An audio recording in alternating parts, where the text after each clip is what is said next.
In 2013, Pharrell Williams and Robin Thicke produced a smash hit entitled Blurred Lines that instantly became popular. A legal battle ensued between the song's creators and Marvin Gaye's estate and brought attention to the complexities of the music copyright and its infringement. The case has set a precedent for future generations of musicians who gain inspiration from their predecessors to not fly too close to the sun. The problem was that Blurred Lines was eerily similar to the song Got to Give It Up by Marvin Gaye. It was so similar that the publishers for Marvin Gaye took it upon themselves to start a lawsuit for copyright infringement. The question was whether Robin Thicke's Blurred Lines infringed upon the copyright of Marvin Gaye's song. So the object of negotiation was to resolve the copyright infringement claim and thereby determine the appropriate compensation for both parties involved. Who was to blame? The motivating factors of each of the parties can't really be surmised on the surface. To take a guess, the underlying interests of Pharrell Williams and Robin Thicke is seemingly to protect their reputation and creative freedom. The Gaye Estate were interested in protecting the integrity of Marvin Gaye's music and to guarantee proper compensation and recognition for his works.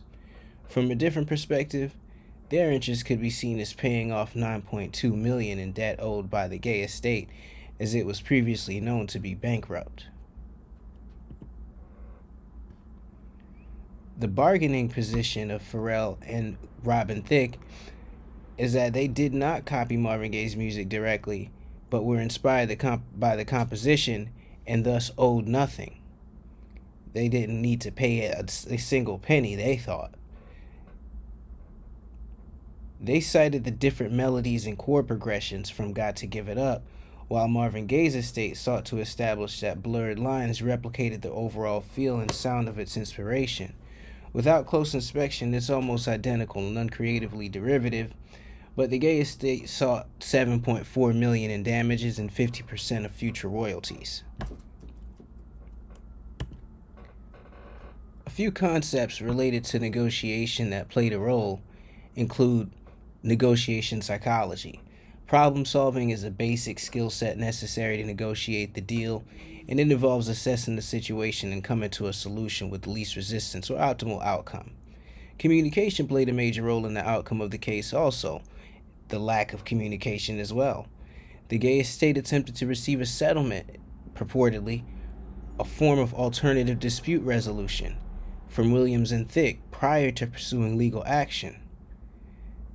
Now, dirty tricks may have also been employed. Pharrell reportedly preempted the case by filing a non-copyright infringement case after hearing the Gaye Estate wanted a settlement.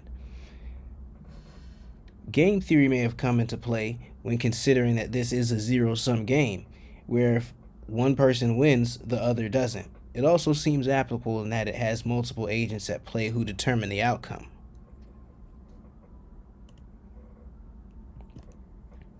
What went well in the negotiation is that both parties actually engaged in a dialogue, which allowed for an agreement to be reached. But what went wrong could be the intense disagreements over the definition of copyright infringement, which prolonged the legal battle. The outcome could actually set a precedent for the music industry creatives that may be unfavorable. In conclusion, the Gaye Estate won. The court eventually ruled in favor of the Marvin Gaye Estate, awarding them with $5.3 million and 50% of all future royalties on the Blurred Lines publishing revenue.